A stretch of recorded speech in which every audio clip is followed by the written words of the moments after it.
Merci de nous suivre dans le numéro Yasikana MKBS, votre chaîne de préférence. Merci de vous abonner massivement, mais merci aussi de partager nos vidéos. Nous vous demandons que moko bo sala yango et qu'on rendre biso encore musala malam. Nous nous excusons lobby na vidéo na moni boko melinga mingi vidéo et s'il a quitté Alibaléa technique toutes nos excuses et c'est pourquoi toyé lelo messieurs et dames tout solo là na bino na situation politique na mboka na biso à la veille il y a présidence autoli comme na Bangé, ils tellement ébélés. On nous parle de Camboya primature. De l'autre côté, il faut bâtir un gouvernement en place. Et lobby, Namoni Bandeko, Moussousou, Babenga Kingai, je crois que Bazali pour soutenir le président Martin Fayoulou. Pour Nabango, non, président, mais si je me pose la question, Bandeko Nangai, à chaque fois que nous amenons une réflexion, la fois passée, la Bandeko, IDPS, il y a cash temps, on a le baki contre, je fais une analyse contre Makamundenge, le capon président de la République, à se retrouver et comment même tout le monde veut toujours que tu analyses les Cambona sans et qu'on faire avancer Mbokate. Moi, je pense qu'à notre niveau, laissez-nous analyser. Le jour où il tomberait que analyse Nabiso et c'est ici point de vue naïote, il faut mettre en cadre il y a compte il y a démocratie. Peut-être au comprendre. J'ai seulement montré noir sur blanc Kolobakeno et nous devons aller vers l'essentiel. Nous savons qu'on est en 2021, bientôt c'est 2023, il y aura des élections. Ce qui est au Kébité, nous risquerons, il y a Kozongela, na case de départ. Ce que nous refusons à notre niveau, Yangoana. Donc, on risque na moya lelo ki tokoma na 2023 tubansuko soit na komata kokita bande konangai mais choses oyo tokoso na bino le ba scandale oyo ezoli koleka je crois l'obito sologa ngo très bien te il y a des scandales na cabinet il y a président de la République mafia ezali koleka moi mingi les choses qu'on a eu déploré autrefois et lingi ezonga à la veille, il y a Kotia, gouvernement en place, président de la République, Yemokwa Lobaki, sans que Amachemo, qui gouvernement Oyoleka, qui 2 ans après, il a fait ses cash, et pour Moli Mboka, Mboka a avancé, il a amené Union Sacrée pour corriger la faille, Oyo, tout le monde qui na gestion, il a fait cesser. Pour être dans l'union sacrée, tout le monde a amélioration. Ce qui a tué ces pays, c'est la corruption, le clientélisme et le tribalisme. Si nous pensons changer les choses, prétendre faire décoller notre pays, nous devons tirer beaucoup d'attention pour être Makambonyonso et Tambola Malam. Mais en réalité, si on ne tire pas les leçons, si on ne comprend pas Makamboana, le reste de l'Ikozongela à zéro. Je vais vous donner aujourd'hui quelques éléments. Oyo, Bato Mosso Bali proche, il y a président de la République. Bato Baza proche, base, comment trafiquer. Parce que si vous regardez aujourd'hui, corruption na makambo mike et zongi. Et d'ailleurs, c'est notre occasion pour nous analyse na biso to aménagé banguna ya Congo. Et si le président de la République lui-même ne tire pas les leçons, il y a makambo et les kaki, je crois qu'il aura que ses yeux pour pleurer. Aujourd'hui, notre peuple si atteindre niveau ya maturité. Bande ko bazana est bango tous les jours. Souvenez-vous que le jour où le président de la République a comaki nango l'Union africaine, déjà les ADF babomi 14 personnes. Message à sabotage. De l'autre côté, courant, maï et zate. Donc, ceux qui chefs de l'État à comprendre que bantu kaba konzi bango ba profitaka na bango mais barandaka compte te il tombera na même erreur où il faut rattraper. Regardez aujourd'hui, qu'est-ce que vous avez constaté avec Mobutu? Nous l'avons vécu dans ces pays. Toza banamike, to moni ba para na biso ko bine la Mobutu, to mona ki ba to bazo yemba baba papa bo mama bo Marshall c'est school, mwana mama yembo banzembo. mais lobi tomoni bato wana ba changer kaka bango moko ndenga zawana abande kozwa verre azomela makila abande kozwa basi na biso. C'est ce qu'on a vécu ici na mboka oyo. Donc bakonzi esengeli batirer beaucoup d'attention. Je vais vous donner des faits oyo kosala bino mutema pasi pour comprendre qu'on ne peut pas continuer aujourd'hui quand il y a la gouvernance. Gouvernance, il faut impacter via population. Même Bible, les autres proverbes, et le que salaka makasi ya roi ezaba conseiller naie. Si tu n'es pas bien entouré, je pense que okofuta ba prix ya makambo oyoyo moko oyeba kité. Nous l'avons vécu récemment avec Kabila, tous ces gens qui l'ont entouré. Le baza wapi. Moi, nous avons vu dans ces pays, bateau bandaki que soit makambo mususu kutu, babande ko trafiquer na kombo Kabila, Kabila comme qui font des commerces pour na bango, mais l'autre tango Kabila comme ko telengana azana nani. Il est resté seul dans son coin. Donc, nous alertons. Même les gens aussi qui acclament, qui veulent seulement que le makambo zo se pili sabango, ça ne marche pas. Bande konangai. Il faut boyer baké. A otozolo banabino balingi batia gouvernement à place. Ba tractation et si bandi. Batu nyonso ya fait cesser. Oyo bazana mbongo batie ba cagnotte en jeu pour te baye bana influencer. Baye bazana un mot à dire auprès ya président afin que ba se retrouver na ngwende owana. Je vous donne un exemple. Oyo ezali vraiment très clair. Na Congo central. Il se passe un événement, il y a passe. Il y a maïna misu. Nali ko regretter comme on est que même Vwemba oh il y a azala qui monte un changement. Il a maintenant président de l'Assemblée provinciale il y a Congo central. Mais en réalité, tout comme on a clarté. Qu'est-ce qui se passe là-bas? Bolandanga yi malam. Yalina ndekomoko. Na fanda ki ba yelinga ba elema.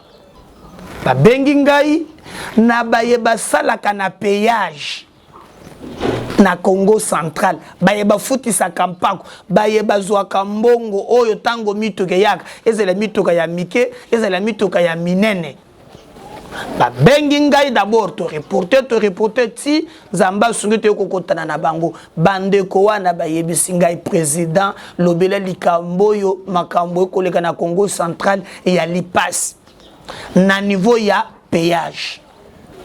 Qu'est-ce qui se passe? Il y a un Chinois, n'a précisé bien Chinois, pour moi, il y a des Chinois, il y a des Libanais, il y a des Indo-Pakistanais. Au commun, Chinois, ils ont des Congolais, yo, nakobeta yo. Okobeta ngana mboka nangai. Est-ce que ngana Chine nakobeta yo? Biso tozaka na Angola pembeni, atande basala ka biso. En fait, Congolais tokomi ba wumbu na propre mboka na biso.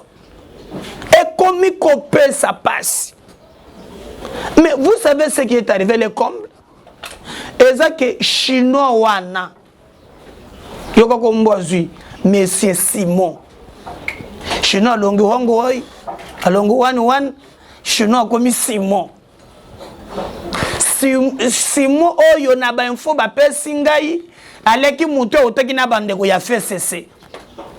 Ye wana batie ye afutisa nimpaku.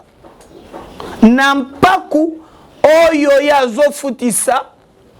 azofutisa na Congo central Kasumbalesa beye moko bato bayebi Grand Hôtel et za le susu Grand Hôtel te bakoma ekoma Pullman wana be chinois wana soki oza na Lubumbashi Caravia eza sous Caravia te ekoma Pullman nga na salaki wana j'ai passé 2 jours là-bas na moni ekomi Pullman.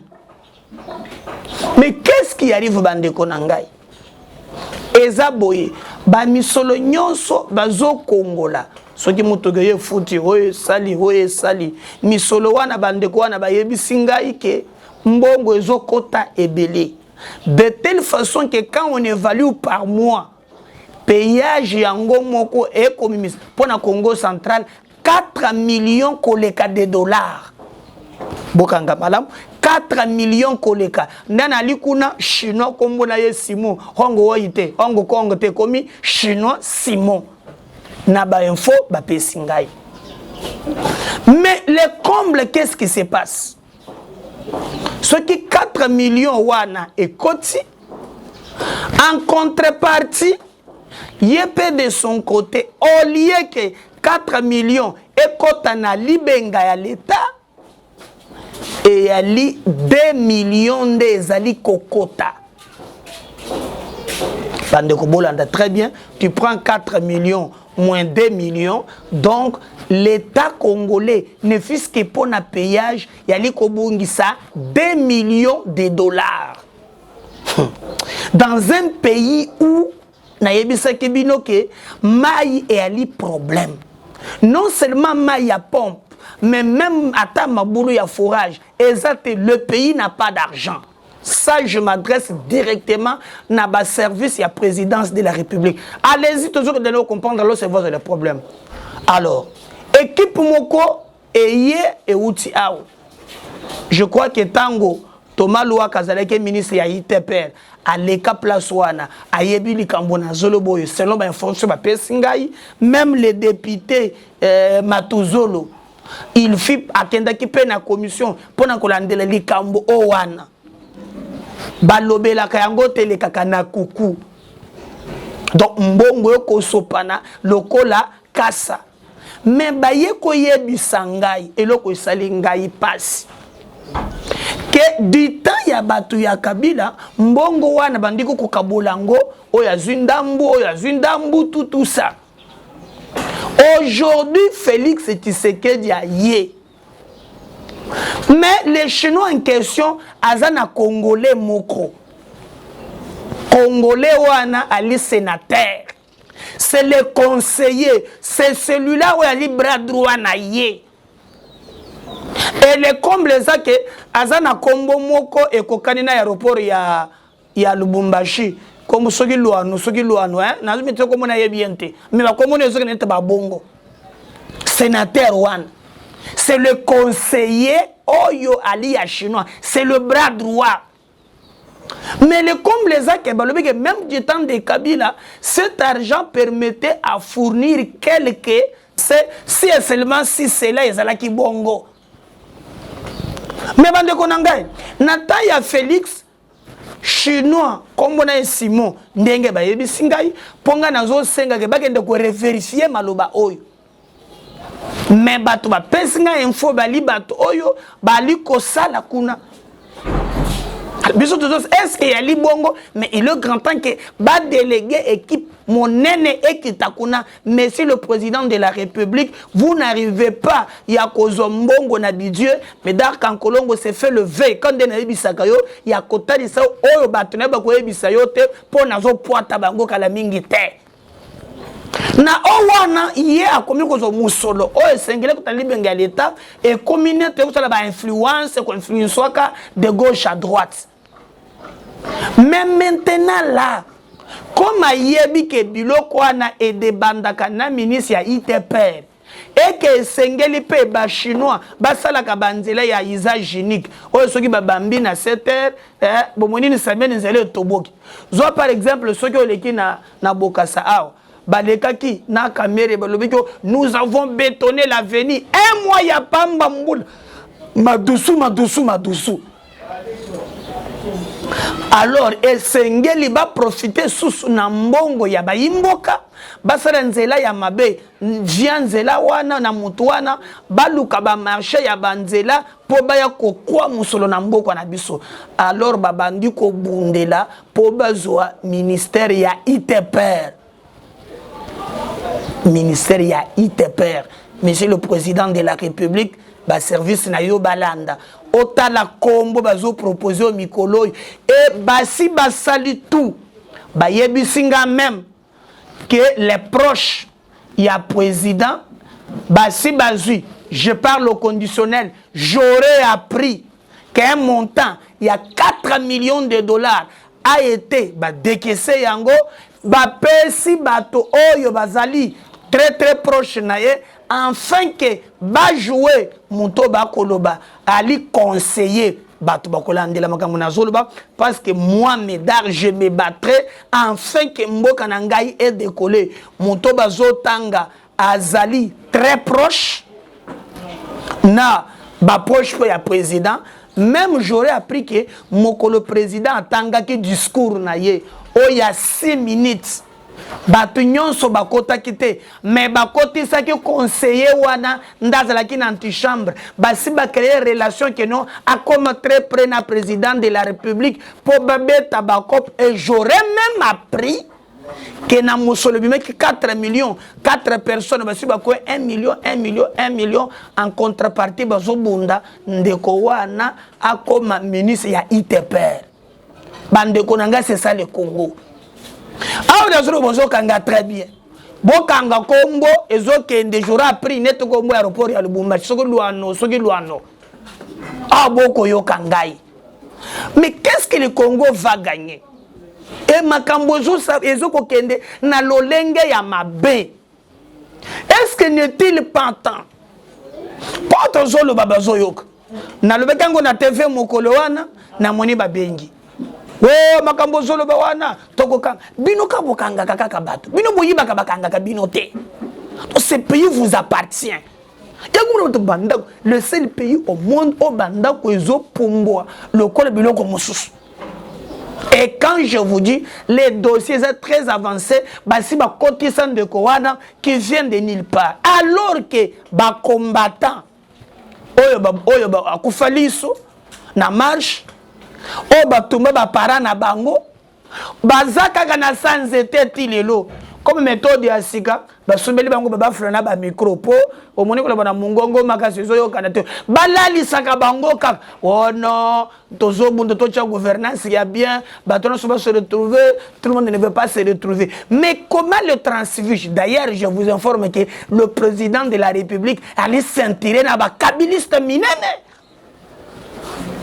Pour quel bilan il y a gouvernance?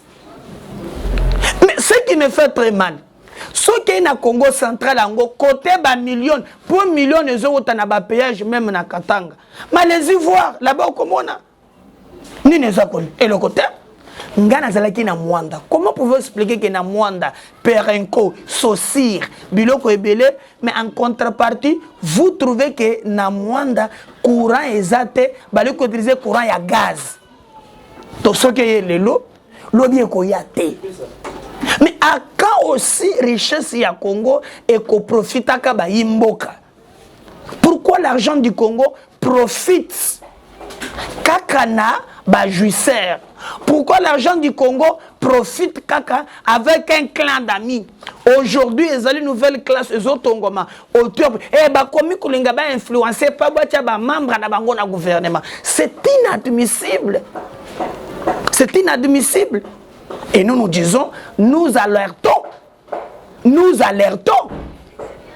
Baye oyo bakobunda na intégrité pour te basunga mokonzi mboka ekende liboso bazolinga ko sentir ata bango te okobanda koko ebengana kendaka na ngate pour na fandine nga biloko ko cha mulongo wana ekumba dernièrement consultation ezalaki bakomi ko be mutu boko bengi ngai ekumete chantage o na banda ko lebela ye bien na banda ko aménager comme ça en contrepartie ya kolinga ka influencer ngana kutana na président na sala kabiloko wana te. Je suis dans un combat pour le valeur na konjima yangote moyibe kotika na moyibi bayiba na kabila bayiba na batu mususu. Nous disons que non et ali moyibi et lelo batonyon. Regardez na ancien régime au commune que il y avait un club d'amis na rapport ya FPI. Si vous lisez au Kobazo le bakeno batonyon so bazo mbongo ya FPI bazala ki rien avec les affaires Kokoyangi, Basengezi, Bandandi, ils ont plus de centaines, plus de 155 millions de dollars distribués par des politiciens, alors que dans ces pays, toujours les réseaux, il y a des malfaiteurs autour, il y a des comptes. Et si aujourd'hui, de côté ce qui dit, attirer attention na profil ya bato côté na gouvernement, oh déjà bato baza pembeni na ye, ba komi ko influencer, yeba que Togozo na la case de départ et cette fois-ci le peuple ne le pardonnera pas. Qui va encore le bloquer? parce que vous en avez. Maintenant, c'est un grand temps de comprendre. Donc, bisoto sengi IGF. Ba info ba pesi biso ba kende ko controversier yango. Pour exemple, musikate obine bamboka mususu olia ko menesaka biso ndenge na pesi le maboy. Le lendemain batindi na commission qui ekona. Nous apprenons même que nous avons intimidé Batou, nous avons yo. Donc, nous tokozonga simate pour la vérité ya mboka na biso. Bande konanga ekopesa biso. Pas si un pays qui ne décolle pas, mais il y a un club d'amis qui s'organise pour nous faire la blague, pour nous faire la mbonga ya mboka, ça nous fait très mal. Est-ce que vous savez que dans mboka Luzolo Bambi abimisa commission au coach en place où il avait démontré que le budget du Congo était volé 4 fois par les individus. Comment on peut expliquer que Mboka a budget à 4 milliards mais Batobeyi a 15 milliards? Ah, Zambé Nangai. 15 milliards, budget à 4 milliards. Les individus prennent 4 fois le budget du Congo. Silence mort. C'est pourquoi on a mituka minene, on a besoin pumbwa, besoin mata. Mais en réalité, qu'est-ce que le Congo gagne? Monsieur le Président de la République, nous alertons. Na lolenge makambozo kende. Nazo ebisabino na lota kendot. Siko bokomi ko ndima ngai. J'ai fait na sala ki songe. Ngamoko na loti bande ko ngai. Batu a fait 70% na gouvernement. Lambert Menda zotambola malembe. Gouvernement était na mulongo. Balati ba veste. Siko na mulongo na psaki bino batu na monaki moto liboso bitakwira ça yena coin. J'ai laissé Moussa Landier parce que Lambert Menda zoya pour kota na mulongo. De l'autre côté tango na monipa isanga bonganga kotite yazo tanga communiquer pembeni. J'ai vu ça na songe na la moki na réglé ah bato fait cesser balengi bazonga na gouvernement maintenant na lolenge makambo kendi. Obi kengaye je me suis battu ici contre ma corruption. Ah, au côté de la mouka, comment est-ce que le makamboua n'a le batu na bino ba koti kop. Ngai ezala mabeza wapina koloba. Et nous allons nous battre pour démasquer cette situation. C'est inadmissible. C'est inadmissible. Aujourd'hui, par exemple, aucun de kozwa ministère, il y a ITPR. Aucun de copains sango un coopérant au nom il y a un club d'amis. Est-ce que vous comprenez? Est-ce que vous comprenez? Au nom il y a un club d'amis, bon un ministère, bon ça ITPR. Pour il paraît 4 millions de tamboli. Mais ministère ITPR, on est un pays continent. Il faut que fongo la mboka na biso. Parce que kunangai banzela ngai na zo tamboli, le pays est enclavé. Le pays est enclavé. Est-ce que vous savez par exemple que Musikate, nga na voyage na Musikate, na zaleka pembeni na Congo central là. Na sumbisa ke ya makala na combien na 6 000. Mais si tu viens à Kinshasa, ça va 40 000. Bamboka va comme Mwanda, Makemba. Dans la régime à Makemba. Ceux qui va 4 000. Mais pourquoi Kinshasa c'est les athées? Na bamboka il y a CC wana. Ah to zole ba tomsa na ba formol, on est to la ki mabundia ba to ko kita. Mwana ya elenge moko ya 30 ans et matama c'est quitter l'engé déformé, formol na formol. Alors to ko lia bio, nous avons besoin de routes à dessert agricole. Exacté. Ngai na kenda ki sote de ki ko to avancer, na kenda ki na oleki kasa yo kitana kimbata. Au commune les lengen biloko eza bio ba tomate ba kocha et comme Kinshasa ndengeni centre de commerce ezokomate. Mais dans un pays où bolingi bozo ministère ya ITPR bopé sango coopérant au nom so ya 4 millions ba coopérant millions bozo ça boza ba ndoki bolingi ta Félix Sangote ba satana ba to habiter mama be et puis mbongo bosala kanango nini à part ba yembe na ba musicien bo ba kisa nombre ya basi botonga bandako ndako ngo toboza ngo sur 30 bokolala ngo na bandako boni. Ça fait très mal. Un pays où les gens ne travaillent pas, un pays est par terre, mais il y a un club d'amis qui vient nous ravir la République. Ça ne passera pas avec nos bandes de Konangai. Dieu gardera les Congolais, nous nous battrons. C'est pour vous dire que Ngai n'a contribué à bande de la caméra et la nanane. D'ailleurs, je reviens encore notre numéro, très bien. À la veille, il y a procès, il y a papa caméra, Makamboko, Mbutu, INC, Bako, Salamès, maman Midaza Pena Lusambo, Boteka papa Pena Lusambo, Zambali Mbisaye, pour Nzamba Limbisaka Taba et Miyibi Batumabe, Kolo Limbisaka Bango, avec la moine naye, Mawa, et elle est vraiment souhait Nabiso. Derrière les caméras, tout cela qui n'a donné Mobutu, na bon message na kombo ana ndia azokominango mikolo yo Kelly monto azali na montage bon moni na moni akanga ki fala ka monto ala muka na moni vraiment kangi photo na Martin Fayolo ako seke Kelly aza monto ala muka monteur na biso na MK Bez kitana ba tendance nyonso. Donc, la mouka bazali, ya PPRD baza, ya cache baza, tout ça, les pays union sacrés n'a besoin MKBZ. Le plus important que le Congo gagne avec Osano. Je garde le Congo, abonnez-vous massivement, partagez nos vidéos. Rien que la vérité avec votre serviteur Médard Kankolongo. Bye, à la prochaine.